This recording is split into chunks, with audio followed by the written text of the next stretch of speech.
देश के लिए पाकिस्तान, चाइना, बांग्लादेश इतना बड़ा खतरा नहीं है जितना बड़ा खतरा इस देश के लिए, इस भारत माँ के लिए ये भाजपा बन चुकी है। न जाने कब हिंदू इस चीज को समझेंगे। हमारे भाई हिंदुओं को जहर चटा चटा के उनके दिमाग को हल्का और खोखला कर दिया है इस भाजपा ने। लेकिन अगर आंखें खोलकर हिंदू समुदाय देखे तो उनको पता चलेगा कि सिर्फ मुसलमानों का नहीं, उनका खुद का नुकसान ये भाजपा कर रही है। हजरात, अब आग लग चुकी है, घर सबके जद में आ रहे हैं। यहां पर सिर्फ मुल्लों का मकान नहीं है। भाजपा की नीति सिर्फ अब देश के लोगों को परेशान करने वाली रह गई है, ताकि देश के हिंदू और मुसलमान मेन मुद्दों पर जा ही न सके। हिंदू मुसलमानों को प्रताड़ित होता देखकर खुश हो और मोदी से कोई रोजगार, शिक्षा, विकास की बात ना कर दे। ये पूरी प्लानिंग से किया गया है। अब बनारस की घटना देख लीजिए। बनारस में पता है क्या किया है भाजपा ने? बनारस में एक बहुत पुरानी और काफी बड़ी मार्केट है, दाल मंडी मार्केट, दाल मंडी बाजार। इसका सौंदर्यकरण के नाम पर, विकास के नाम पर इस मार्केट को कई मीटर चौड़ा करने की बात की है। अखबारों में छप चुका है। जिसके बाद वो जो बाजार में 10,000 दुकानें निशाने पर आई हैं, जिसको ये कहा जा रहा है कि वो पूरी दुकान चली जाएगी जब चौड़ीकरण होगा, जब सड़क चौड़ी होगी, जो चौड़ा किया जाएगा तो 10,000 दुकानें चली जाएंगी और 6 मस्जिदें उसमें खत्म हो जाएंगी। सौंदर्यकरण, खूबसूरत बनाने के लिए, किसी जगह को खूबसूरत बनाने के लिए 10,000 से ज़्यादा परिवारों को उजाड़ दिया जाएगा इस मोदी योगी सरकार के द्वारा। और आपको क्या लगता है उस 10,000 दुकानों में क्या सिर्फ मुसलमानों की दुकान है? ना ना ना ना, मुसलमानों की जितनी दुकानें हैं शायद उससे ज़्यादा हिंदुओं की भी दुकानें हैं। लेकिन क्या करें, हिंदुओं को कह दिया होगा कि देश हित में कर रहे हैं, देखो तुम उजड़ रहे हो लेकिन तुम्हारे साथ मुल्ले भी उजड़ रहे हैं, तो पुण्य का काम तो तुम भी कर रहे हो, सब्र करके, बर्दाश्त करके। ये माहौल है भाई। हालात ऐसे हैं कि अफरा तफरी का माहौल है। और दैनिक भास्कर की एक ग्राउंड रिपोर्ट है, देखिए। जो दाल रोटी चल रही साहब, उस पर भी लोग लात मार रहे हैं। कम से कम हम गरीबों की मंडियों को बर्बाद न करिए। कृपया करके ऐसा विकास न करें कि लोग खून के आंसू रोएं। पूर्वांचल की सबसे बड़ी मार्केट दाल मंडी की सड़क को चौड़ा करने के प्रोजेक्ट से करीब 10,000 दुकानदारों में गुस्सा है। यहाँ बनी 6 मस्जिदें भी टूट सकती हैं। दाल मंडी का पूरा प्रोजेक्ट क्या है, यहाँ दुकानदार क्यों विरोध कर रहे हैं, इस रिपोर्ट में देखिए। प्रशासन जहाँ कह रहा है कि इसको चौड़ा करेंगे, 17 मीटर चौड़ा करने की बात सामने आ रही है, लेकिन इस मंडी के 10,000 दुकानदार इससे सदमे में। बाजार के अंदर मौजूद दुकानदारों में इस मामले को लेकर आक्रोश है। उनका कहना है कि हजारों वर्कर की घर गृहस्थी इसी दाल मंडी से चल रही है। हम लोग आज एक साल हो गया, चौड़ा होगा, हम लोग का दिमाग हट गया है, मर नहीं गया, बस ये समझ लीजिए। हम सोचे थे कि दुकान बेच के कुछ अपनी बिटिया की शादी कर लेंगे। आज तो 2 लाख रुपए में भी कोई दुकान नहीं खरीदने को तैयार है। पूरा फेमस हो गया है, पूरे बनारस क्या पूरे यूपी में फेमस हो गया कि दाल मंडी टूट रही है। इसके अलावा कुछ मुस्लिम दुकानदारों ने टारगेट करने का भी आरोप लगाया। क्या हम समझ ले कि आप मुसलमानों के बाजार को निशाना बनाना चाहते हैं? क्या हम मान ले उत्तर प्रदेश और देश में जिस तरह से धार्मिक संप्रदायिकता की आग चल रही है, उसी आग में आप हमको भी जलाना चाहते हैं? मकान मालिक को किराएदार देंगे मुआवजा कि हमको देंगे, अल्लाह बेहतर जाने। मुआवजा मिलने के बाद भी हम जहाँ नई जगह जाएंगे, कहीं भी अगर देते हैं मुआवजा, तो हम वहाँ सेट हो पाएंगे कि नहीं सेट हो पाएंगे? दाल मंडी के दुकानदारों का मानना है कि कई लोगों की चौथी पीढ़ी यहाँ पर काम कर रही है। कुछ लोग के घर और दुकान इसकी इज्जत में आ गए हैं। अब रो करके हम लोग अपील करें तभी मानेंगे, या आपका पैर पकड़ के अपील करें तो चाहिए हम लोग पैर पकड़ ले आकर के आपका। हम लोग हर तरह से तैयार है, क्योंकि इस देश के नागरिक हम हैं और हमारे मालिक आप हैं। मुख्यमंत्री जी और प्रधानमंत्री जी हमारे मालिक हैं। हमारे पास आधार भी तो नहीं है। आधार अगर आए कि भाई हमको नोटिस मिले, हमको उजाड़ा जा रहा है, तो उस आधार पे हम जाएंगे ना। अभी तो सिर्फ पेपर के थ्रू ही निकल रहा है, पेपर में ही आ रहा है कि चौड़ीकरण होगा, पेपर में ही लिखा जा रहा है, पेपर न्यूज के चैनल से पता चल रहा है। नई सड़क से चौक थाने तक गई दाल मंडी की कुल लंबाई 650 मीटर है। इस सड़क को 17.5 मीटर चौड़ा करने का मसौदा पास हो चुका है। उनका कहना है कि वो इस पूरे मसौदे को कैंसिल करें और किसी नए मसौदे पर विचार करें, वरना हमारे साथ सिर्फ जीवकोपार्जन का ही संकट नहीं होगा, बल्कि जीवन और मौत का संकट सामने आ जाएगा। दैनिक भास्कर, वाराणसी। अल्लाह अकबर। देश में अब यही रह गया है दोस्तों, विकास के नाम पर लोगों को उजाड़ो। ऐसा ही ठीक अयोध्या में किया गया था। राम मंदिर के सामने सड़क को सीधा और चौड़ा करने के लिए हजारों हिंदुओं को उजाड़ दिया गया और उसके बाद अयोध्या में जब चुनाव हुआ तो मेन अयोध्या ही भाजपा हार गई। ज़्यादा फॉर्म और भरम में इस वक्त भाजपा उड़ रही है और इसका ये जो एटीट्यूड है भाजपा का, ये भारी भाजपा ही पर पड़ेगा, क्योंकि ये अकड़ इन्हें जला देगी। ये जो इनके अंदर सत्ता की ताकत का जो नशा इनके दिमाग में चढ़ा है, ये जनता ही उतारेगी। उत्तर प्रदेश के हमारे जो सीएम साहब हैं, उनकी सोच देखिए क्या है। अब एक और बयान जिसमें वो कह रहे हैं कि युवा खुद तय करे कि उसको कावड़ चाहिए या कर्फ्यू। खेल समझिए, योगी आदित्यनाथ की नज़र में युवाओं को कावड़ चाहिए या कर्फ्यू, ये युवाओं को सोचना चाहिए।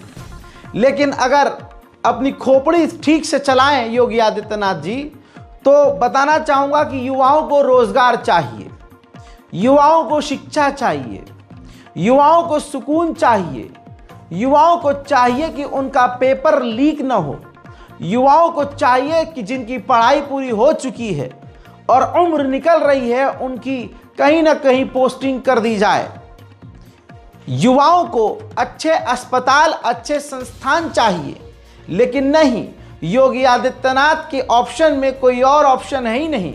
उनके पास दो ऑप्शन हैं, या तो कर्फ्यू या तो कावड़। अब युवा बिल्कुल बेकार हो चुका है। जहां सीएम और पीएम सिर्फ युवाओं को बेकार करने की बातें कर रहा है, उनको सिर्फ एक भीड़ में झोंक रहा है, तो क्या होगा? आज युवा जो समझदार होना चाहिए वो मुसलमानों से इतनी नफरत करता है। अब हिंदू युवा मुस्लिम युवाओं को ऑन कैमरा धमकी दे रहे हैं कि तुम्हारी मस्जिदें तोड़ी जाएंगी, तुम्हारी सारी कब्रिस्तानों को तोड़ा जाएगा और हम उस पर कब्जा करेंगे और सुनो, तुम्हें देश से निकालेंगे भी। और तुम कर क्या लोगे?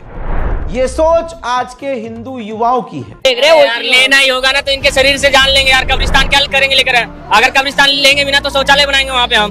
गजब वाली बात करते हो यार। कुछ है तुम्हारे पास या कुछ लेकर आए थे या कुछ देता है तुम्हें ऊपर वाला? ये बताओ, कुछ दिया है? बहुत कुछ दिया। अरे बहुत कुछ दिया तो काहे से खड़े हो यहाँ पे? चले जाओ। गजब वाली बकचोदी। वक्फ बोर्ड के बारे में कुछ पता नहीं है।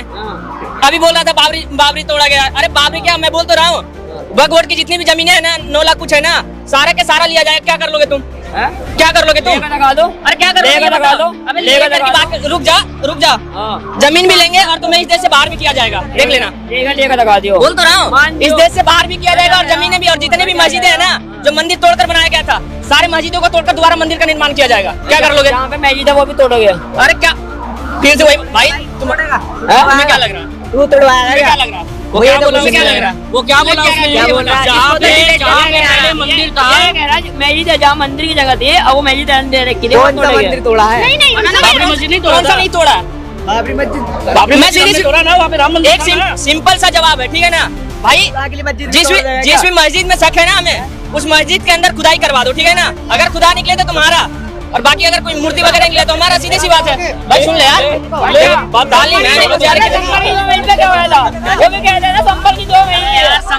वो मस्जिद नहीं, वो हरियर मंदिर है, ठीक है ना? पहले जाकर पढ़ ले।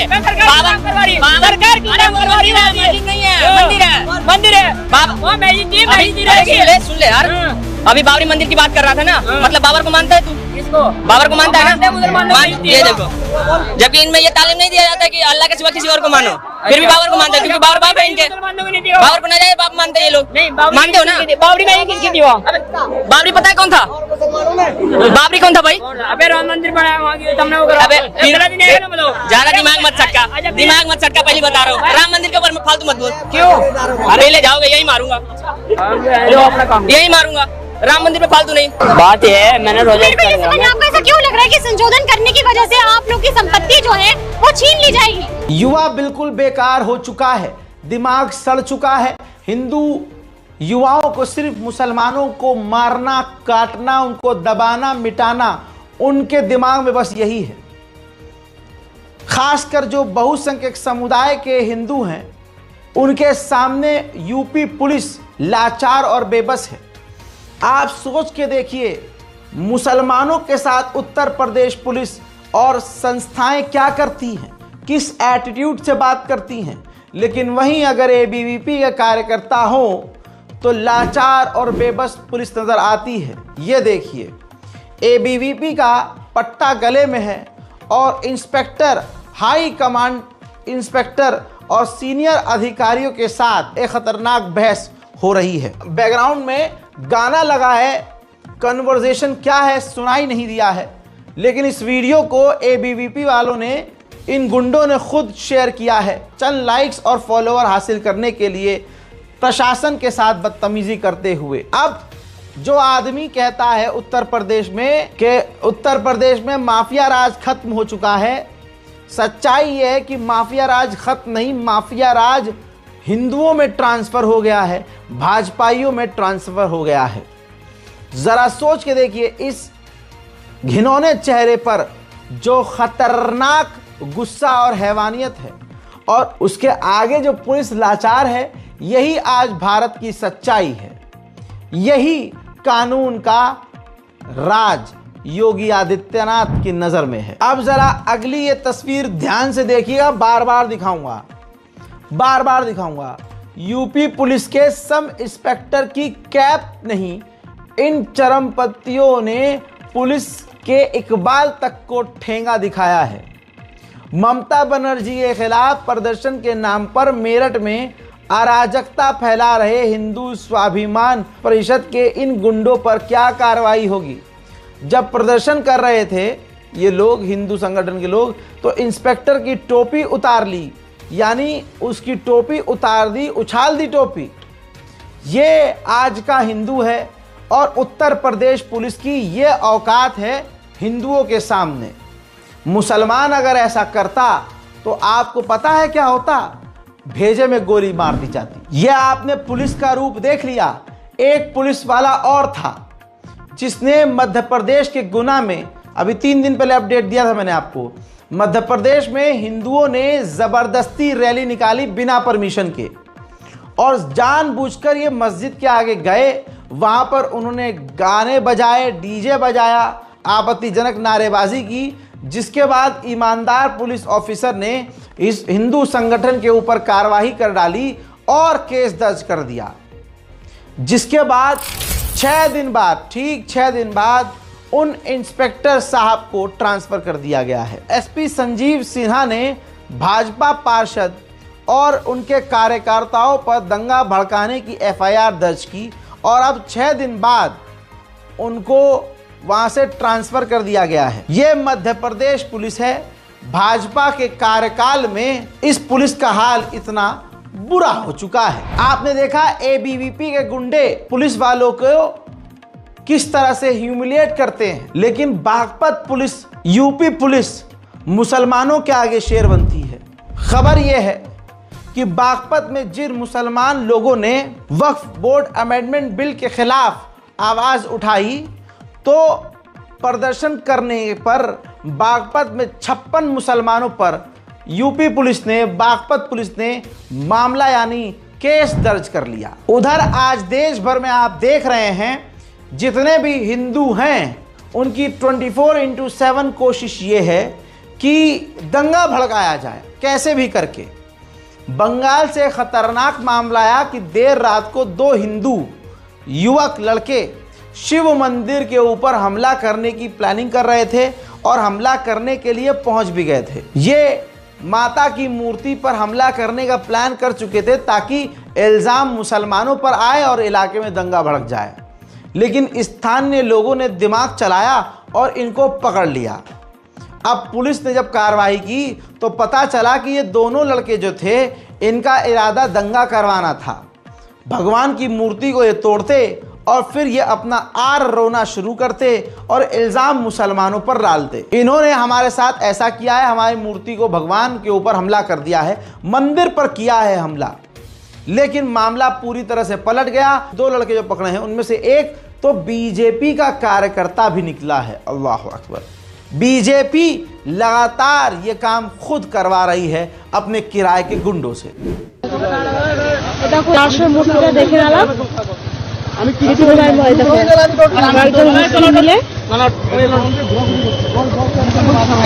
কোথায় আমার তখন থেকে ঘোরাঘুরি করছি এই দুটো একটু করে নাই এই তুই এখন চুপ বুঝেছিল আমি নিলাম তো বাবা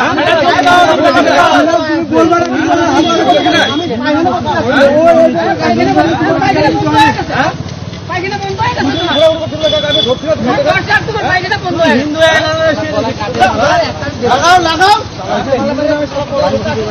থানায় দিয়ে দাও থানায় দিয়ে দাও থানায় দিয়ে দাও এমন জায়গায় দাঁড়াইছে পরিস্থিতি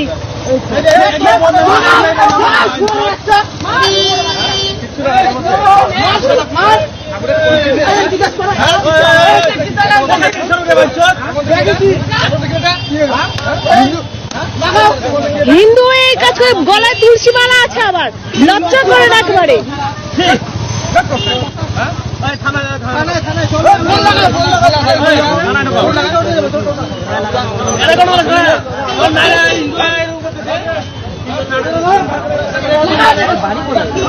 দেখো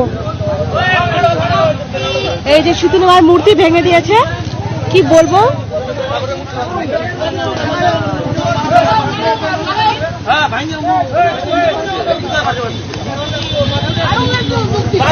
अब एक मामला सुनिए।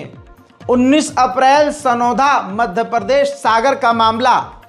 एक हिंदू लड़की मुस्लिम लड़के के साथ प्यार में भाग जाती है, जिसके बाद वहां के बहुसंख्यक समुदाय ने मुस्लिम बहुल इलाके में हमला कर दिया, मुसलमानों पर हमला किया और 6 घंटे तक मुसलमानों पर हमला जारी रखा और 6 घंटे तक प्रशासन चुपचाप देखता रहा। देखिए।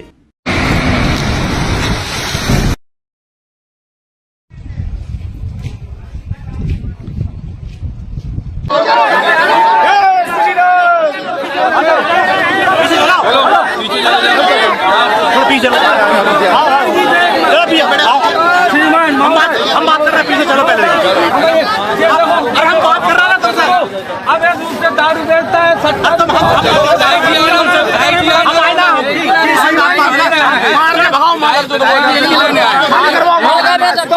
पुरातत्व विभाग से पूछा है जमीन किसकी है सरकारी अवैध रूप से कब्जा किया है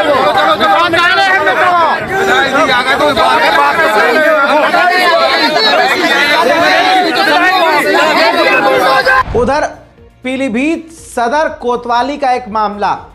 एक मस्जिद को पुलिस ने नोटिस भेज दिया कि अगर आपने इसकी जानकारी हमसे दस्तावेज शेयर नहीं किए और दस्तावेज से हम सेटिस्फाई नहीं होते तो हम आपकी इस मस्जिद को शहीद कर देंगे, तोड़ देंगे। लेकिन ग्राउंड हकीकत ये है कि दस्तावेज तो मौजूद हैं, लेकिन पुलिस ने सफाई भी दे दी है। मामला गरमाने के बाद पुलिस ने इस स्टेटमेंट में कहा है कि इसमें जो मस्जिद की कमेटी थी उसने पहले लिखित में दिया था कि हम कोई बिना नक्शा पास किए कोई भी अब दोबारा इस मस्जिद में बदलाव नहीं करेंगे, लेकिन बिना परमिशन लिए इस मस्जिद को दोबारा से काम में लिया गया और इस पर काम शुरू कर दिया।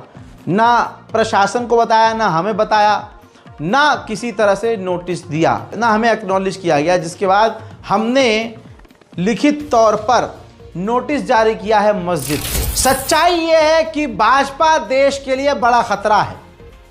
मोदी इस देश के प्रधानमंत्री सबसे झूठे, अमित शाह सबसे झूठे, योगी आदित्यनाथ जी के बारे में मुझे बताने की ज़रूरत नहीं है। हाल फिलहाल के ही आप उनके बयानात सुन के समझ सकते हैं कि मुसलमानों से क्या और किस लेवल की नफरत है उन्हें। याद होगा आपको अमित शाह का ये बड़बोला बयान। घर से बाहर नहीं निकलती थी, मेरठ में यूनिवर्सिटी होने के बावजूद किराए के घर में रहकर दिल्ली में अपनी पढ़ाई करनी पड़ती थी, सलामती नहीं थी। आज कोई भी त्योहार हो, छठ का हो, दीपावली का हो, 16 साल की बच्ची गहने लाकर स्कूटी पर रात को 12 बजे भी यूपी की सड़कों पर निकल सकती है, कोई डर का। हाँ, ऐसे हाथ फेंक फेंक कर अगला आदमी इतनी लंबी लंबी छोड़ रहा था कि लपेटते लपेटते लोगों के हाथ दुख गए। अब ग्राउंड की हकीकत क्या है? जो ये कह रहे हैं कि सोनालात के 16 साल की लड़की स्कूटी से रात को 12 बजे निकल जाती है। प्रयागराज में रात के 12 भी नहीं बजे थे, लड़की अकेली भी नहीं थी और वो 16 साल की भी नहीं, काफ़ी मैच्योर थी, शादीशुदा थी। उसका पीछा किया जाता है और उसका एक बच्चा भी है। पूरा परिवार एक जगह से दूसरी जगह जा रहा था, पीछे से गुंडे आते हैं और रोशनी में ही, अच्छी खासी रोशनी है, चेन उतार कर छीन के भाग जाते हैं। और कहा क्या था अमित शाह ने, वो बयान याद है ना? अब देखिए, अब सुनिए। अरे शायद 2 लोग मास्क लगाए हुए थे, ब्लैक कलर का टी शर्ट अपाची से थे और खींचे और सीधा राउंड करके भागे। नंबर आपने देखा है? नहीं। व्हाइट कहाँ से पीछा किया था इन लोगों ने? आप कहाँ से आ रही थी इधर साइड से? मैं कन्नलगंज से आ रहे थे, जाटाउन पास से लोग पीछा कर रहे हैं। जाटाउन से पीछा किया आपका? आपको कहीं ऐसा लगा रास्ते में कि इन लोग पीछा कर रहे हैं, कहीं जिस जगह पे कैमरा लगा हो? नहीं, मुझे यही तो लगा, मुझे लगा वो पीछा कर रहे हैं। इन्होंने जो ये मतलब मेरे मोड़ है वहाँ से ही मुझे लगा वो लोग पीछे, दोनों मास्क पहने हुए थे। एक घटना नहीं मारा रोड की, बताओ। 16 साल की लड़की सोनालात के अजी कद्दू। अच्छा, हो सकता है सही कह रहे हो, क्योंकि अमित शाह ने 16 साल की लड़की को कहा था। ये तो 16 साल से बहुत ऊपर की है। नहीं, सही बात है। 16 साल की लड़की जो है सोनालात के घूम सकती है। ये जो महिला है जो झूठ बोल रही है, बदनाम कर रही है, इस पर एनएसए लगा देना चाहिए। कल मैंने आपको दिखाया कि मंदिर पर हमले हो रहे हैं, मूर्तियां तोड़ी जा रही हैं, हिंदुओं के भी घरों पर बिल्डोजर चलाया जा रहा है।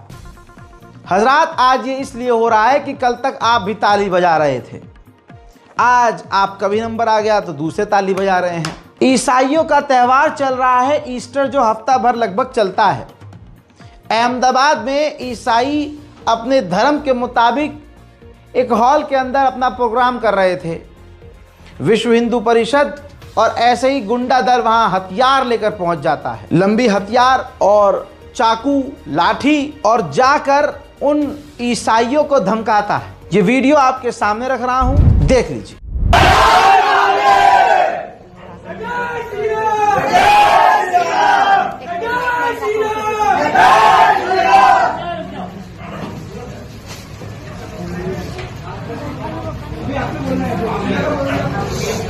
फोन कर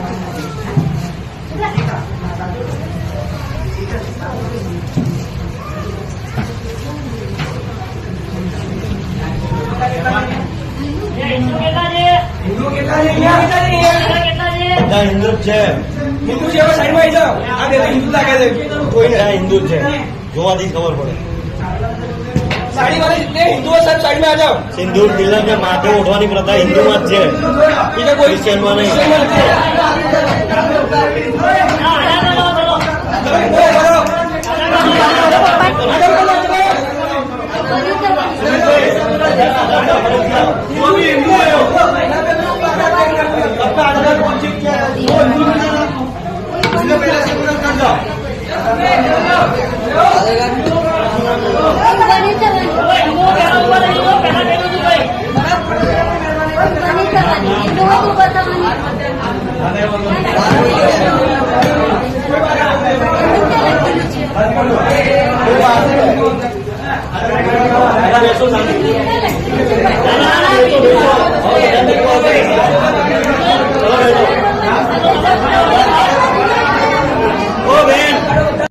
अब उधर आपको निशिकांत दुबे भी याद होंगे, जिन्होंने स्पेशल वीडियो हमने बनाया था उन पर और अच्छे से लंका लगाई थी हमने कि भाई ये सुप्रीम कोर्ट को और सीजीआई को दंगाई कह रहा है जानवर। अब उसके बाद पूरी दुनिया में निशिकांत दुबे नंगा हो गया और निशिकांत दुबे के खिलाफ देश में गुस्सा फूटने लगा। सबसे बड़ी बात तब हो गई जब बीजेपी के अध्यक्ष जेपी नड्डा ने साफ कह दिया कि निशिकांत दुबे की ये सोच, ये बयान उनका खुद का पर्सनल है। हम इस मामले में निशिकांत दुबे के साथ नहीं हैं, हम कोर्ट की अवमानना नहीं करते और माननीय जज की बहुत इज्जत करते हैं। ये कहते हुए बीजेपी के अध्यक्ष जेपी नड्डा ने निशिकांत दुबे को बाल पकड़कर पीछे कर दिया, भाई चलो इसमें हमारा कोई सीन तुम्हारे साथ नहीं है। इसके बाद बीजेपी अंधभक्त मंडली में तबाही मच गई।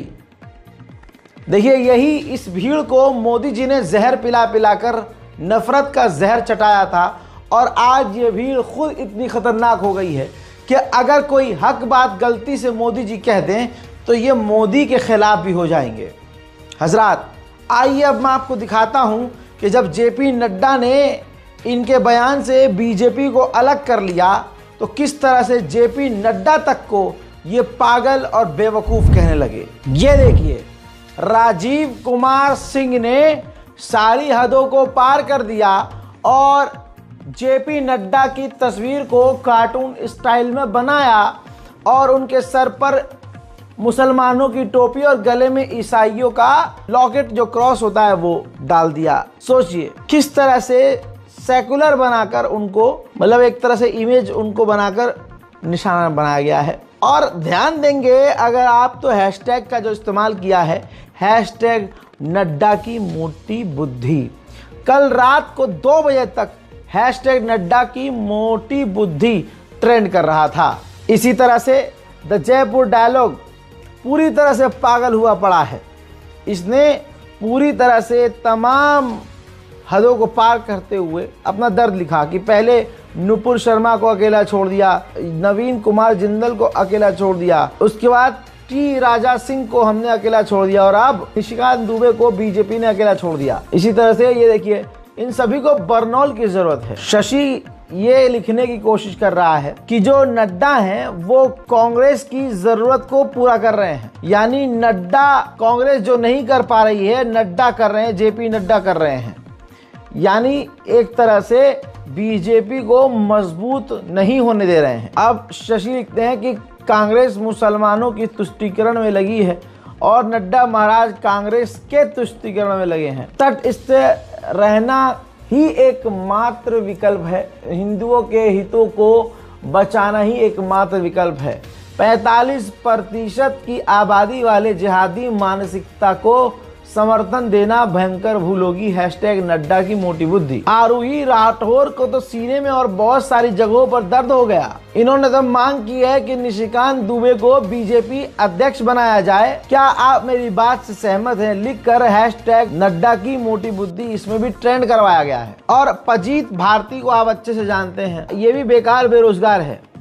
लिखता है जो बंदा सही बात करे उससे माफी मंगवा लो, पहले कंगरा से करवाया अब दुबे से सही जा रहे हो। और ये भाई मिलिट्री तो भाई इतने बड़े ठडमेरे में हैं कि ये फिलहाल आज किसी शादी में नहीं जा रहा है। और मामला ये है कि इनका मुंह और इनका मूड जो है इनके मूड के ऊपर होता है। ये सिन्हा लिख रहा है कि बोल तो कुछ नहीं सकता, लेकिन मूड उसने दिखाया है जिसमें कालिया जो है एक चुपचाप बैठा हुआ है। साइबर हंट जो लोगों के अकाउंट को हैक करता है और अपने आप को हीरे समझता है, इसके भी सीए में तकलीफ हुई। लिखता है ये समझ नहीं आ रहा है कि नरेंद्र मोदी जी और अमित शाह जी इस बीजेपी इंडिया के बोझ को जेपी नड्डा अकेले क्यों ढो रहे हैं। शर्म तो जेपी नड्डा जी में भी नहीं, जनता निशिकांत दुबे के साथ खड़ी है और ये अध्यक्ष के नाते अपने नेता के साथ खड़े रहे। इनकी वजह से ही भाजपा डुबकी मार ली और ये रह गए। एक दिन और रहे तो पानी सुखा देंगे। निकालो इनको पार्टी के अध्यक्ष पद से बाहर। यानी साइबर हंट ने तो ये भी मांग कर ली कि जेपी नड्डा जिस लेवल पर मौजूद हैं उनको वहां से भगा दिया जाए। इसी के साथ निशिकांत दुबे बुरी तरह से फंस गए हैं। कैसे? मामला इतना गर्म आ गया है कि अब चिट्ठी सीजीआई तक पहुंचा दी गई है और मांग की गई है कि इनके खिलाफ कार्रवाई की जाए। BJP Nishikant Dube's comments now with advocate Anis Tanveer writing to the Attorney General to initiate contempt of court proceedings against BJP MP Nishikant Dube. Now, Nishikant Dube had recently made some statements against the Supreme Court and the Chief Justice of India, Sanjeev Khanna, alleging bias against a particular community, which has also drawn a lot of political reactions from across party lines. Let's also go across to my colleague, Nupur Dogra, to get some more details. Nupur, now that the lawyer has written to the Advocate General as well, what can we expect in terms of the legal action against Nishikant Dube?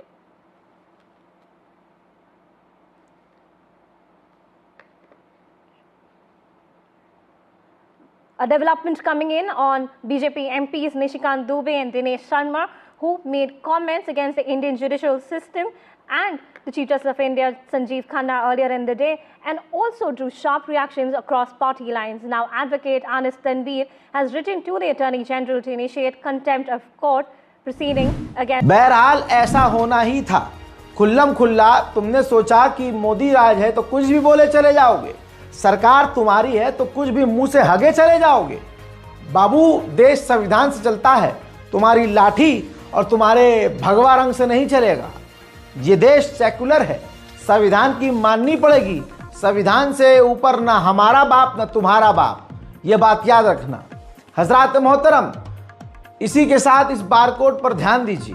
Gaza और फिलिस्तीन तक मदद पहुंचाने के लिए इस barcode का इस्तेमाल करके आप डोनेशन दे सकते हैं, लेकिन 31 मई से पहले हजरात, आगे बढ़ने से पहले ये जो निशिकांत दुबे हैं, इनके बारे में एक छोटा सा खुलासा कर दूं।